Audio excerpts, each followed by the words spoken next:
comenzaremos nuestro recorrido repasando o recordando algunas cuestiones que ustedes trabajaron ya a principio de año en los trabajos prácticos. A esta pregunta, ¿qué son las ciencias sociales?, podemos responderlas como que son aquellas que se dedican al estudio del ser humano en sociedad desde los diferentes enfoques, ¿sí? No tan solo van a estudiar el desarrollo o la evolución del hombre, sino también de la interacción que estos tienen con el medio ambiente en el que les ha tocado vivir. También podemos decir que estas ciencias son muy jóvenes y están ligadas a la filosofía, porque siempre tratan de responderse a preguntas como, por ejemplo, ¿de dónde venimos? ¿Qué somos? ¿A dónde vamos? ¿Para qué sirven las cosas? ¿Sí? Y estas preguntas han tratado de encontrar respuestas utilizando mayoritariamente la observación y el razonamiento. Y estos cuestionamientos llevaron a dos concepciones.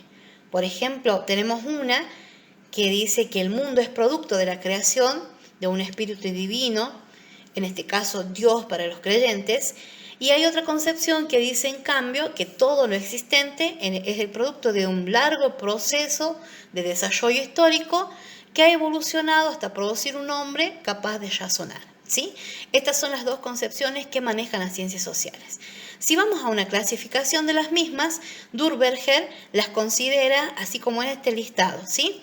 Que hay una clasificación vertical según los diversos aspectos de la vida social de un grupo y destaca de disciplinas como por ejemplo la demografía, la economía, la sociología, las ciencias políticas y la sociología del derecho también. Y en el segundo tipo son las ciencias horizontales, según las diversas categorías, como por ejemplo la etnografía, que ustedes seguramente han manejado en antropología, la historia, de la que ustedes van a ser futuros profesionales, la sociología urbana y la sociología rural. Bueno, las tres ciencias que son producto de la actividad del hombre son la economía, el derecho y las ciencias políticas. Y las tres ciencias que estudian al hombre como un ser social son la antropología, la historia y la sociología.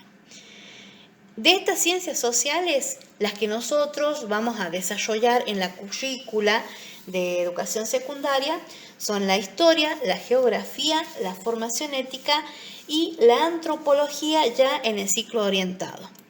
Bien, pero nosotros vamos a comenzar repasando uno de los primeros temas de nuestro trabajo práctico y nosotros sabemos que la geografía en la antigüedad solo se limitaba a la descripción de la Tierra y que luego con el tiempo se ha vuelto en una ciencia más explicativa que no solo estudia la apariencia, el aspecto del planeta Tierra, sino las múltiples relaciones que se dan en este espacio en donde nosotros vivimos.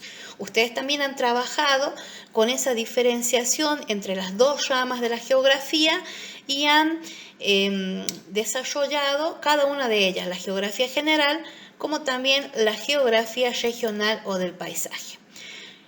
En la secundaria nosotros vamos a ver la geografía con un aspecto más reducido y vamos a separarlos en geografía física, geografía económica y geografía humana.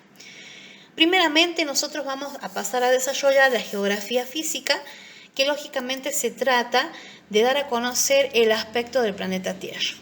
Nosotros vemos acá que la Tierra no es redonda como se nos ha dicho desde la primaria y la secundaria, sino que tiene una forma muy particular a la que los geógrafos han denominado geoide, ¿sí? Y si la vemos nosotros a través de este dibujo, por ejemplo, tenemos acá que no es perfecta su superficie, sino que tiene algunas irregularidades, algunas depresiones que le van a dar su forma original. Bien. También podemos decir que esta geografía física nos va a presentar la distribución continental de nuestro planeta Tierra, ¿sí? En donde nosotros vamos a proceder a la ubicación. También tenemos nosotros que cuando nosotros miramos a nuestro alrededor, la superficie no es uniforme, tiene sus diferentes formas de relieve. Por ejemplo, acá ustedes en este dibujo están mirando una serie de aspectos diferentes que tiene el planeta Tierra y al que se le denomina relieve. Sabemos que las elevaciones más altas son denominadas montañas, ¿sí?, que luego las que le siguen son denominadas mesetas, y ya la parte en la que está casi al nivel del mar son denominadas llanuras. Bien, pero así como en la superficie terrestre tenemos diferentes formas de relieve, también debajo del océano tenemos las formas de relieve submarino, ¿sí? Tenemos esta parte que es el talud continental, que sería como la pared o la división entre el océano y el continente, y luego vamos a ir descendiendo para llegar a las llanuras abisales, ¿sí? Vamos a pasar por las dorsales oceánicas, que son un tipo de cordilleras de alguna estatura o de alguna elevación diminuta, y también tenemos que las prolongaciones del relieve submarino y que salen hacia la superficie son denominadas las islas. Y así como hay elevaciones, también tenemos grandes depresiones a las que conocemos como fosas marinas. Nosotros vemos acá en esta parte que es el interior de la Tierra, es el núcleo, en lo que está dibujado de amarillo, y ese núcleo tiene a su vez un manto.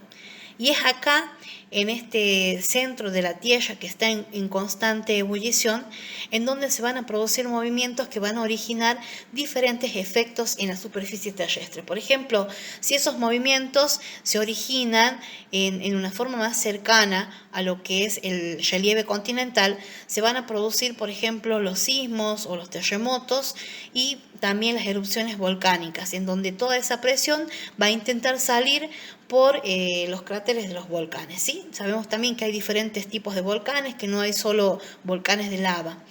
Y si esas erupciones se dan hacia la superficie de relieve submarino, por ejemplo, vamos a tener esos volcanes que aparecen en el fondo del océano, y si hay movimientos de estas placas tectónicas en el fondo del océano y que son cercanas, por ejemplo, vamos a tener fenómenos naturales como son, por ejemplo, los tsunamis o los maremotos, como ustedes los hayan conocido.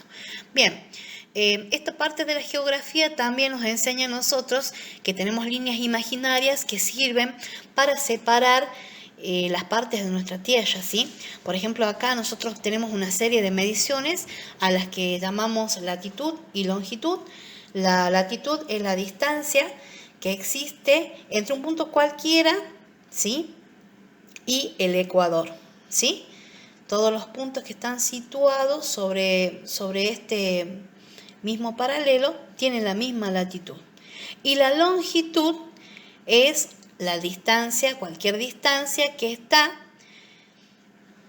hasta el meridiano de Greenwich, de un punto cualquiera hasta el meridiano de Greenwich, ¿sí? Nosotros hemos trabajado con esto, así que deben recordar. Esto va a originar esta red geográfica que nosotros la vemos cuando nosotros compramos un mapa.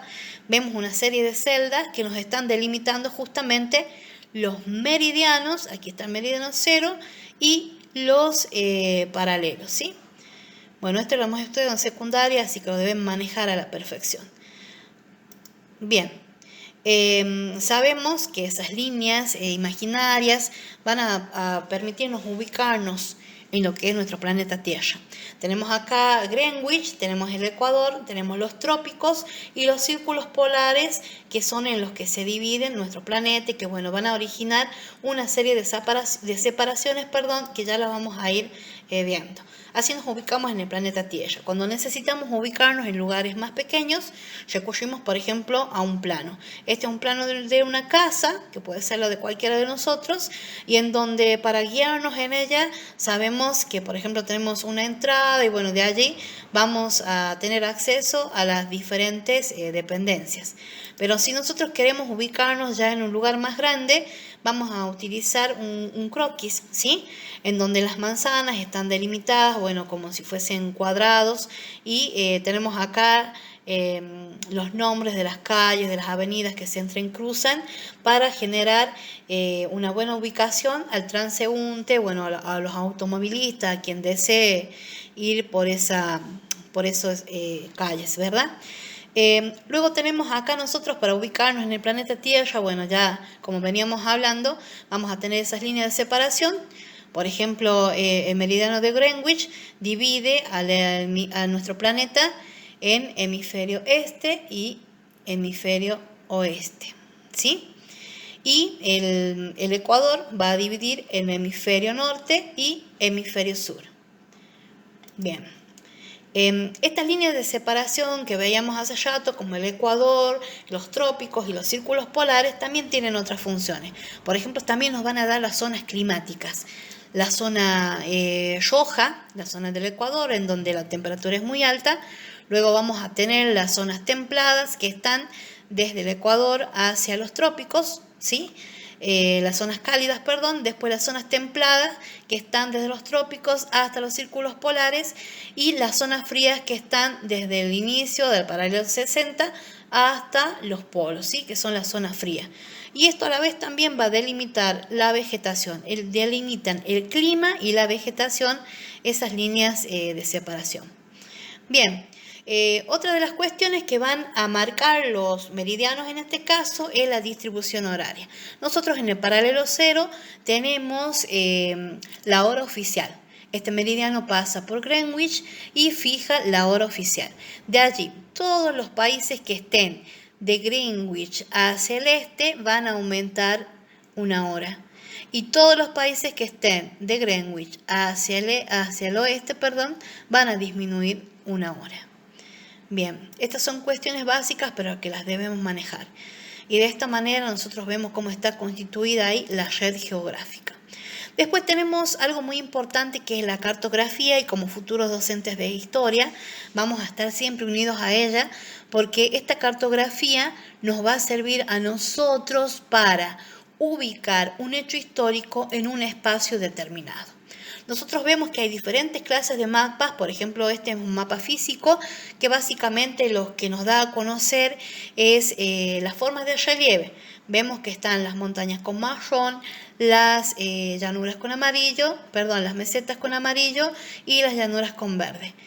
Esto no es por un X motivo, sino que hay una convención cromática en donde se ha fijado que en todos los lugares del mundo, para dar a conocer el relieve, se van a respetar estos colores, ¿sí? Los colores más fuertes representan las mayores alturas, mientras que si va descendiendo la escala cromática, va marcando la disminución de esa altura.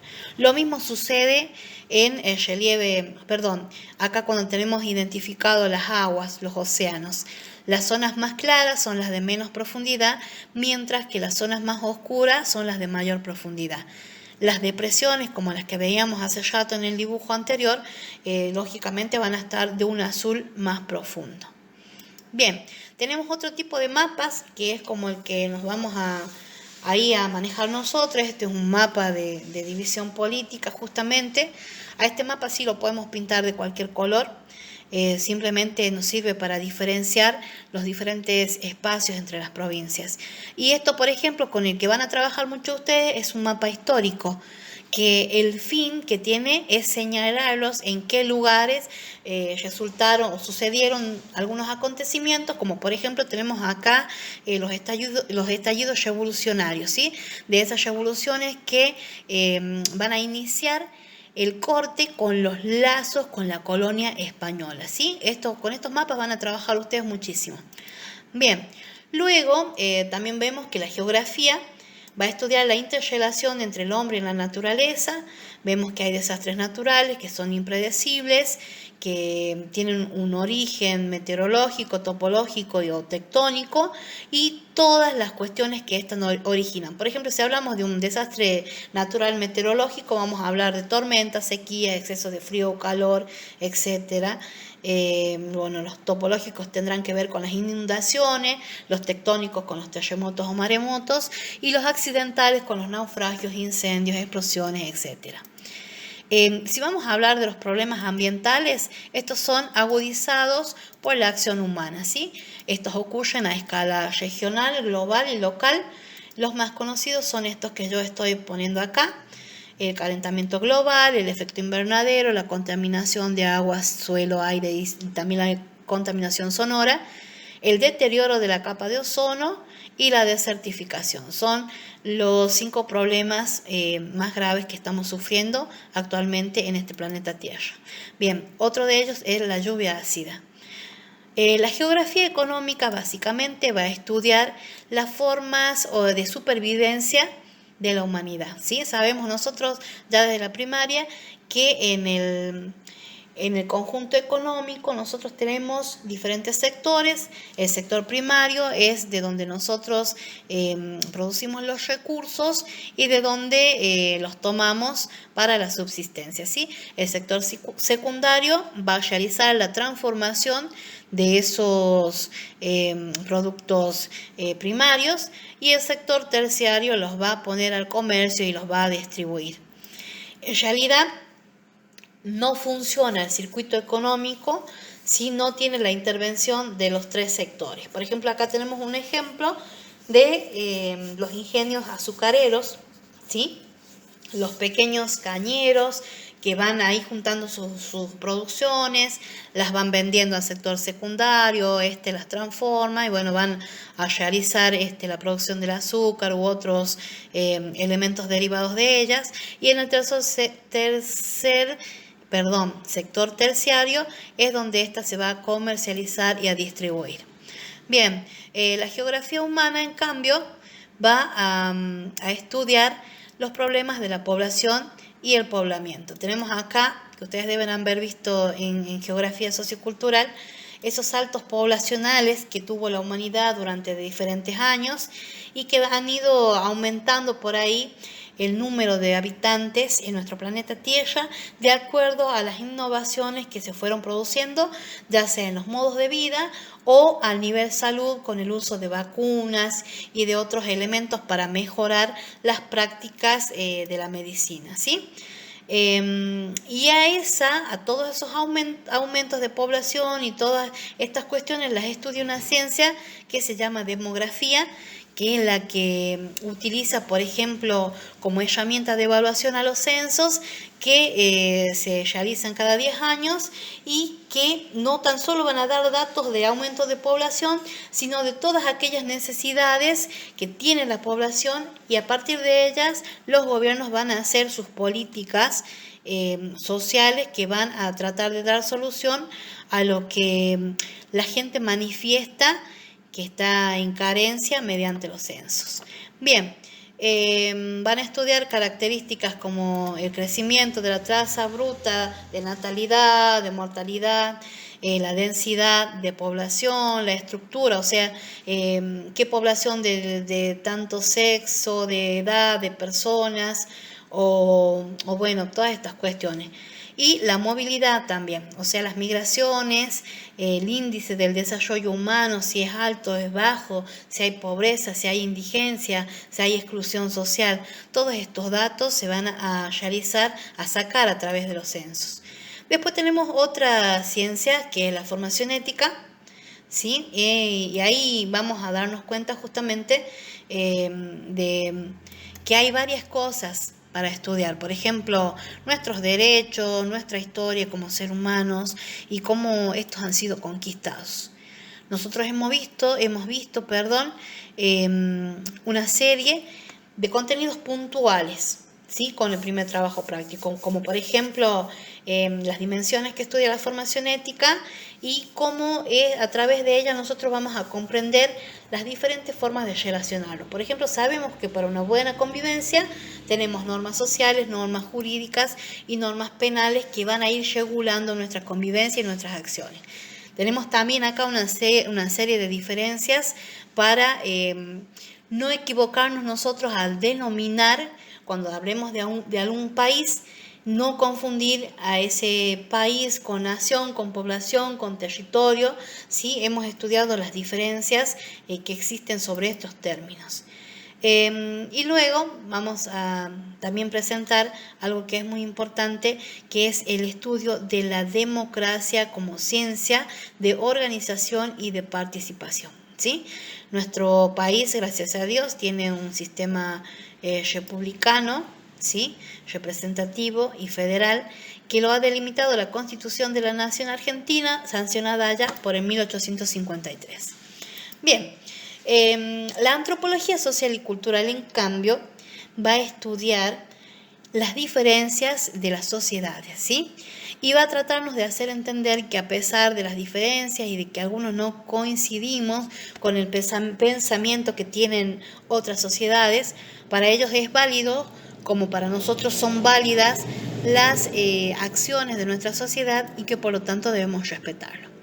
Básicamente, esta antropología va a estudiar al ser humano desde dos puntos de vista, que ustedes también los deben haber estudiado en antropología, que son con dos métodos, que uno es el EMIC, ¿sí? Cuando uno estudia esa sociedad del interior o forma parte de ella, ¿sí? Y va aprendiendo de esa cultura, de esa sociedad, a través de la convivencia. Y el otro método es el ETIC, que justamente es la perspectiva desde afuera que yo voy a tener de esa sociedad. Básicamente los temas de la antropología que va a estudiar en todas las sociedades son la cultura, la economía, la familia, el parentesco, la política y las creencias. Bien, llegamos acá finalmente a la historia, que es lo que nos compete a nosotros como futuros docentes de historia, y ya deben saber, porque lo han visto justamente en historiografía y teoría de la historia, que la historia no solo estudia el pasado, sino también va a estudiar la evolución de las sociedades, todas sus manifestaciones y cómo se fueron construyendo o evolucionando este desarrollo de las sociedades y de la humanidad a través del tiempo.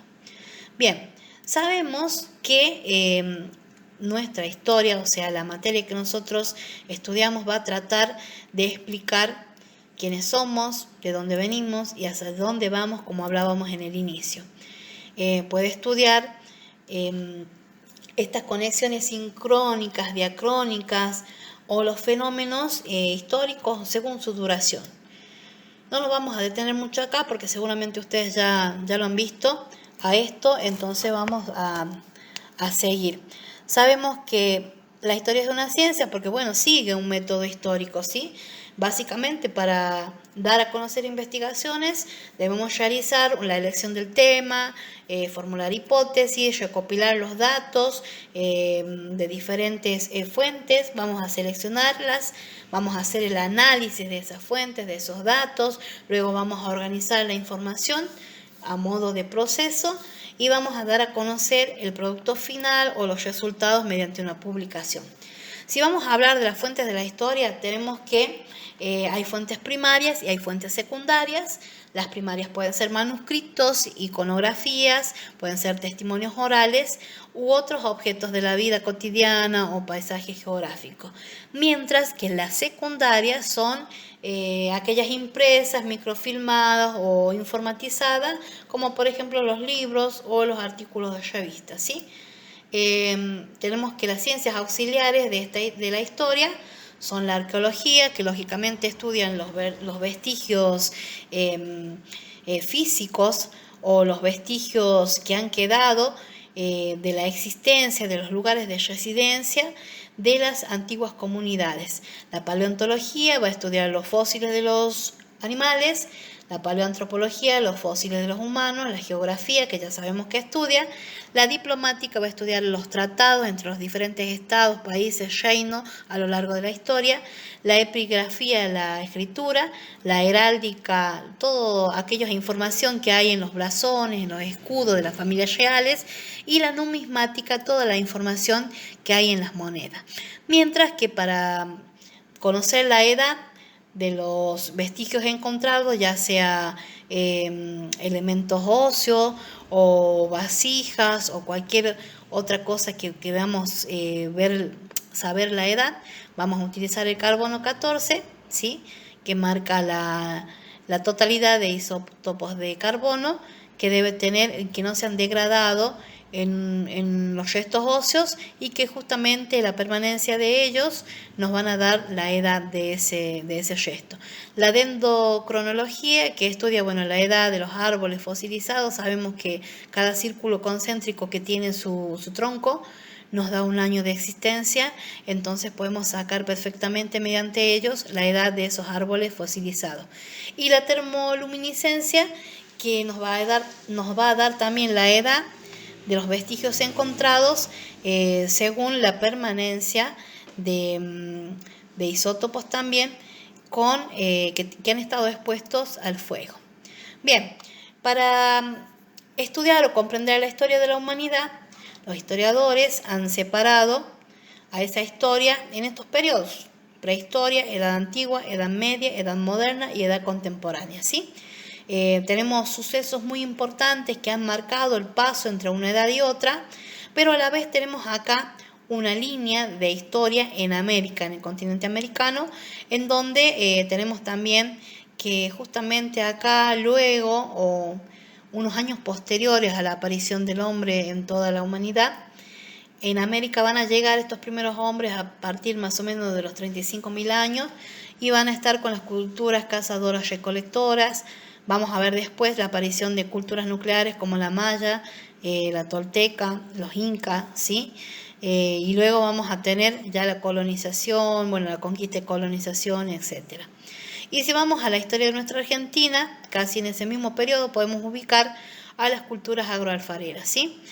Acá tenemos, por ejemplo, cultura Tafí, cultura Ciénaga, cultura Aguada, cultura Belén, Santa María, y vamos a marcar la llegada de los incas y la posterior conquista y colonización de nuestro territorio, que va a estar dominado por españoles hasta 1810 con la Revolución de Mayo. Bien, después ustedes vieron la evolución de la historia y la geografía como ciencia, ¿sí?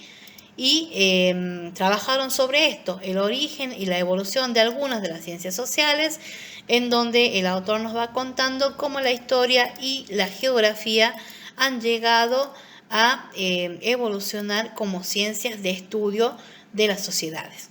Luego vimos nosotros el enfoque de esta nueva mirada sobre la enseñanza de la historia, y ustedes han también desarrollado cuáles son los campos en que esta historia hace la nueva mirada y por qué Luis Alberto Romero nos habla de una historia total, ¿sí? Porque todo es historia.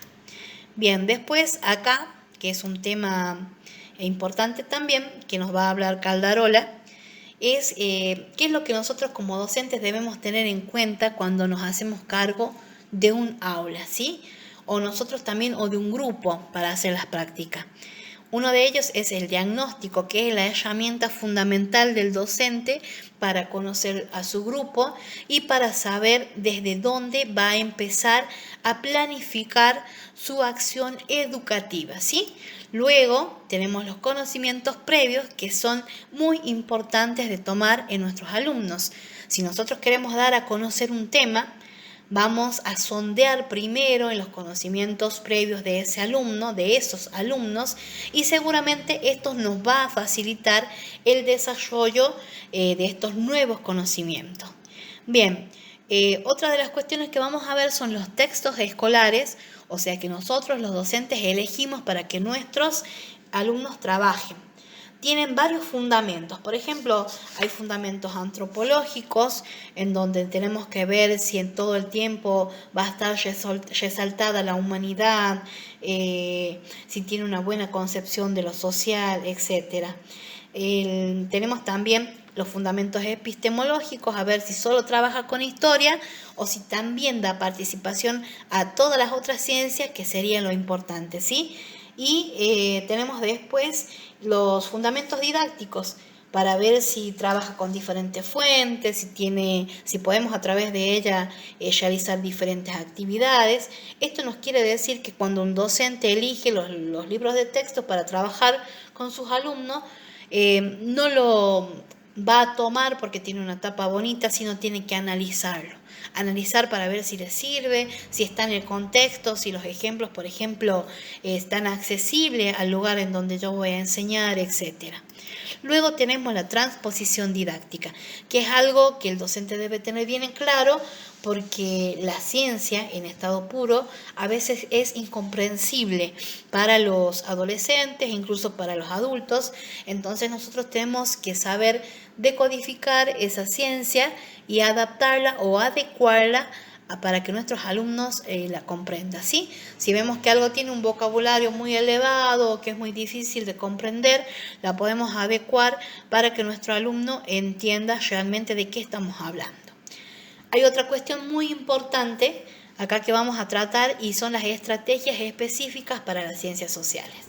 Nosotros para dar una clase tenemos que buscar estrategias y las estrategias son los modos de llegar a que nuestro alumno logre el conocimiento.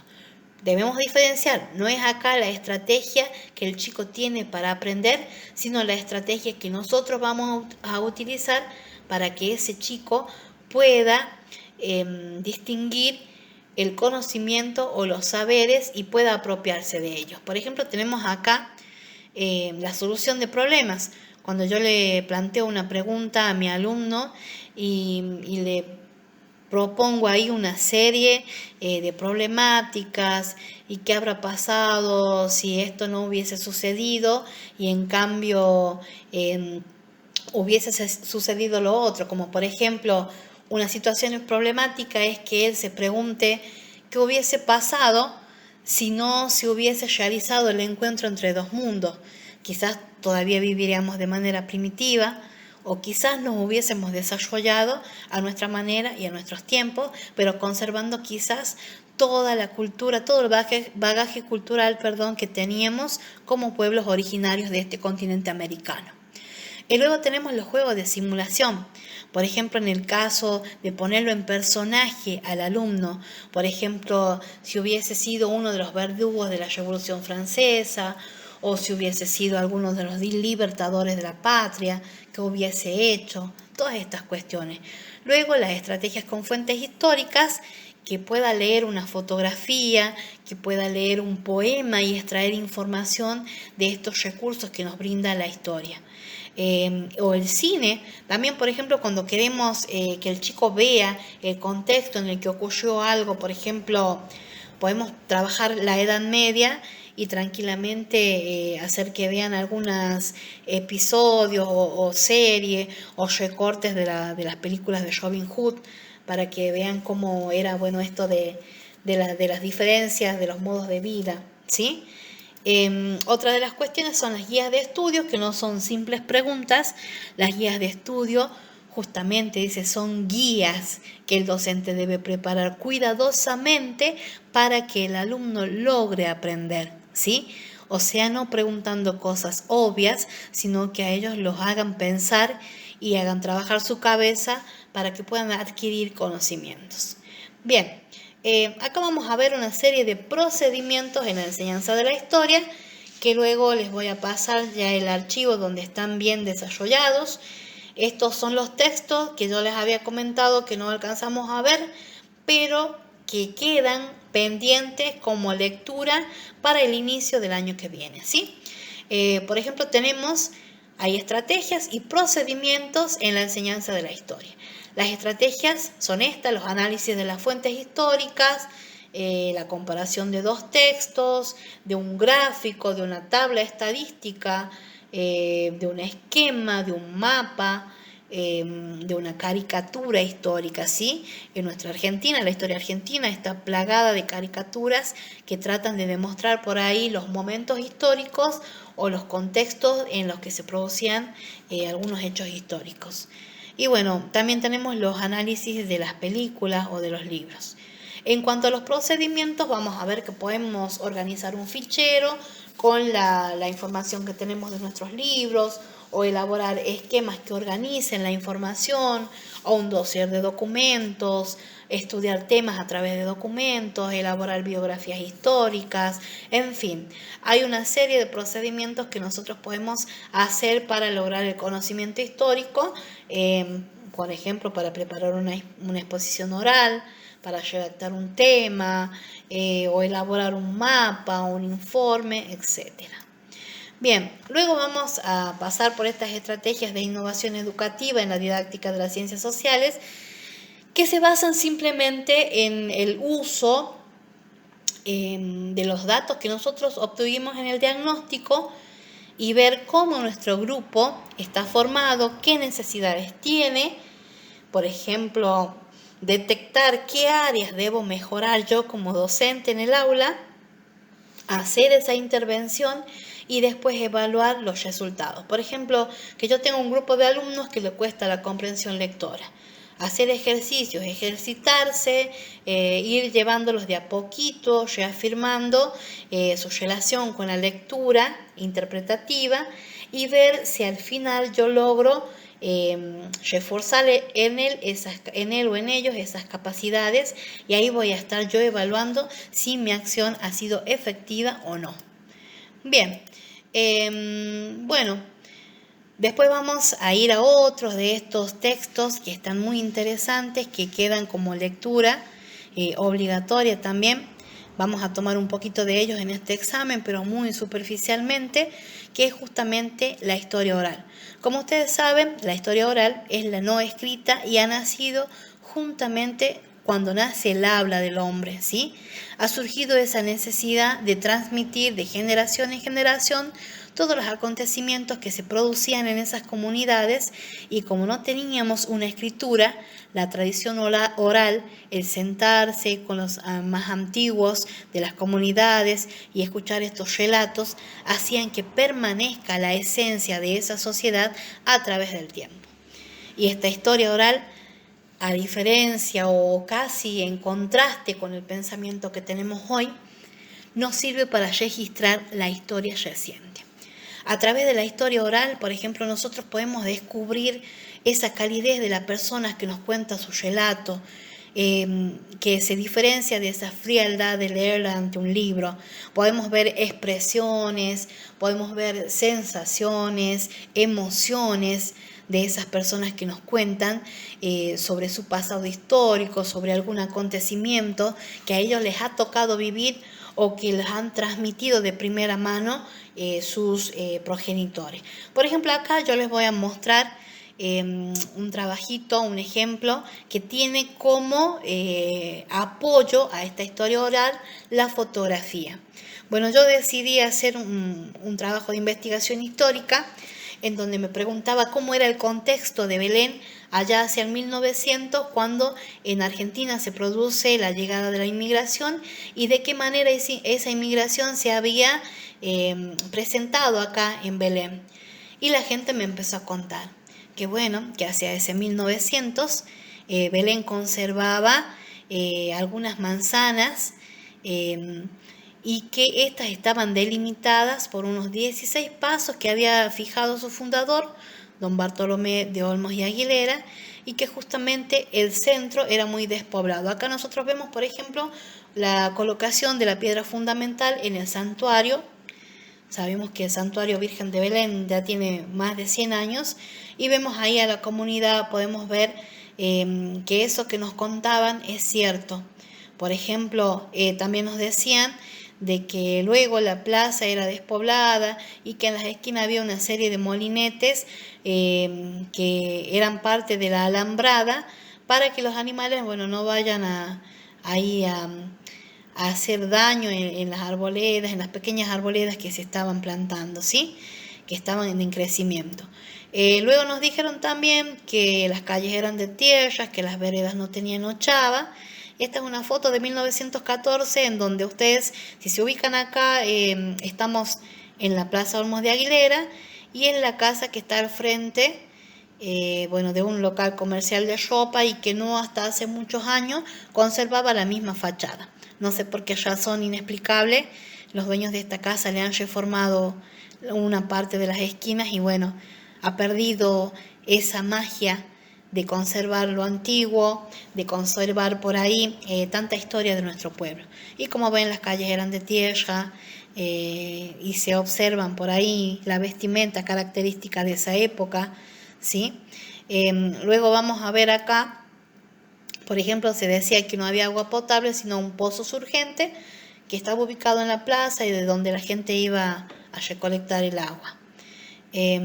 Otras de las cuestiones que nos contaban era que en la esquina de esta acá, nosotros en nuestro IES, por la calle San Martín, dice que cruzaba un brazo del río Seco del Tiro, y que en épocas de creciente, bueno, esto crecía, y para poder cruzar habían puesto unos puentes de madera. Y acá vemos justamente la fotografía que nos afirma que eso existía. O sea que la historia oral es verdadera, lo que nos han transmitido las personas a las que hemos entrevistado. Por ejemplo, acá vemos otra fotografía ya de 1931, en donde vemos a la plaza con muy escasa arboleda y bueno, cómo se fue construyendo, en fin, nuestra ciudad. Todos los que nos decían los relatos, después fueron comprobados con fotografía y esto es mágico. Es mágico porque se une la historia oral, se une con la realidad a través de la fotografía, pero esto no es necesario. Podemos darle validez a la historia oral mediante la triangulación de datos, que justamente es lo que nosotros vemos acá, que hay 2 o 3 personas que nos dicen lo mismo y de esa manera podemos nosotros inferir que estos relatos son verdaderos. Bien, vamos a dejar ahí la historia oral. A mí me apasiona, espero que ustedes también cuando hagan sus trabajos puedan hacerlo a través de ella. Y vamos a ir a otro tipo de historia que nosotros vamos a estudiar básicamente para nuestro país y para la historia reciente. ¿Por qué hablamos de historia reciente? Porque no ha pasado hace más de 100 años, es en las décadas de los 70, de los 60, entonces es muy reciente. Yo tengo un profesor que siempre me dijo, es fascinante, el trabajo del historiador en esta época va a ser fascinante. ¿Por qué? Porque ya no va a tener que ensayarse en las bibliotecas, en los museos, en los archivos. Toda la información que requiera de esta época va a estar colgado en las redes, ¿sí? Y en las redes, en los relatos de las personas, en las fotografías, en los millones de fuentes que los historiadores podemos utilizar para realizar nuestras investigaciones. Vamos a abocarnos nosotros directamente a la historia reciente de nuestro país y sabemos que uno de los sucesos que ha dado pie a la enseñanza de la historia reciente en las escuelas es justamente la última dictadura que nosotros vivimos en Argentina, uno de los periodos más negros de la historia argentina por su crudeza, por su rudeza, por todo lo que sucedió y que gracias a Dios hace más de 30 años no hemos vuelto a pasar por ella, ¿sí? Bien, sabemos que se produjo el derrocamiento de Isabel Martínez de Perón, luego de la muerte de su esposo, Juan Domingo Perón, el 24 de marzo de 1976, y a partir de allí han sucedido en nuestro país una serie de hechos que han diezmado, que han producido grandes llagas, grandes heridas en la sociedad argentina y que bueno, hasta el día de hoy se siguen recordando y esta es la importancia de la historia reciente, ¿sí? De que el pueblo argentino no pierda la memoria. ¿Y por qué es importante no perder la memoria? Porque solo conociendo nuestro pasado vamos a poder decir no y vamos a poder estar atentos a los posibles males que tiene esta sociedad o males de la dictadura, mal de los golpes de Estado y que van a ir en contra de la democracia. Félix Luna dice que la democracia, a pesar de todas sus corruptelas, es el mejor sistema para que se desarrolle la vida humana. Por ahí podemos pensar en que vivimos en una pseudo-democracia porque no tenemos todas las libertades como queremos, porque no podemos expresarnos, pero yo me atrevo a decir que el que se queja de los modos de vida de hoy es porque justamente no vivió en la dictadura.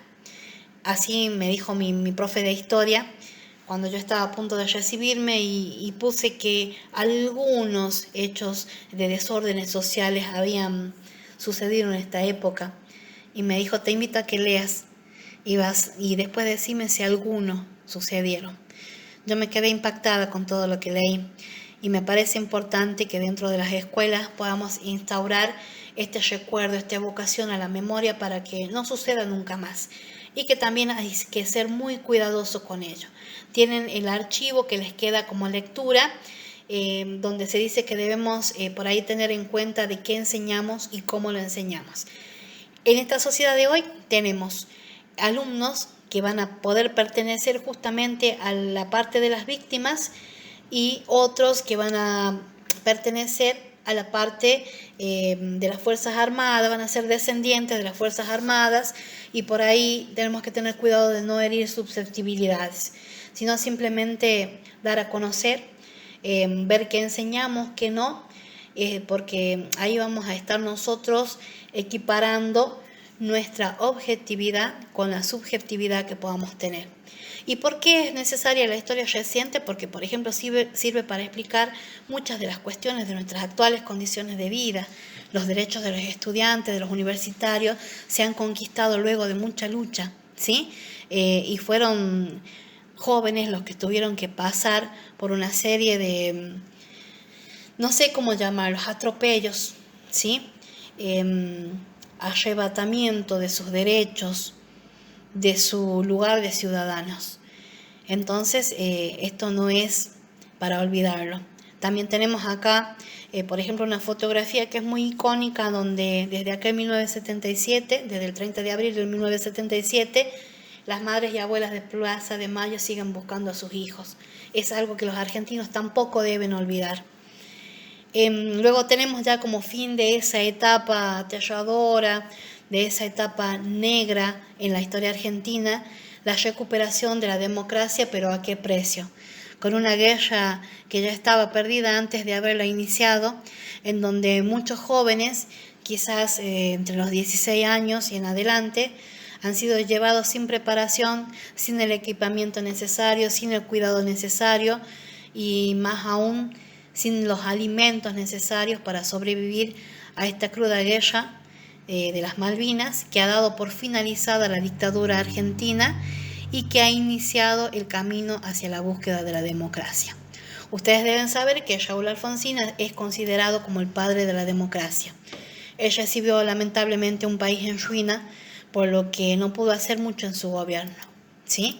Pero desde ese momento se ha procurado que en nuestro país nunca más esté presente esta dictadura. Y hubo 2 intentos de golpes de Estado que se frenaron, ¿sí? Y ojalá que esto nunca más suceda. Bien, estos son los textos que nos quedan como una pequeña lectura para este examen que vamos a hacer, ya yo les voy a explicar bien, y el compromiso de ser responsables en la enseñanza de la historia. No podemos olvidar lo malo que ha pasado en la historia. Podemos estar en contra o no de una serie de sucesos, pero jamás ponernos al lado de los monstruos históricos en donde sus acciones han hecho que la sociedad sufra, se desgaste y que se pierdan los derechos que se ha costado construir y lograr tantos años. Bien, finalmente les dejo una imagen acá. Con todo esto, nos dice Mafalda, si será difícil ser profe de historia. Yo creo que no. Si nos gusta, si nos apasiona, vamos a enseñarla de la mejor manera y vamos a adquirir todas las herramientas necesarias para que cuando nuestros alumnos nos vean llegar a la escuela, digan, viene la profe de historia, y no digan despacito y desde atrás, ahí viene la vieja de historia, ahí viene el viejo de historia. Bueno chicos, espero que podamos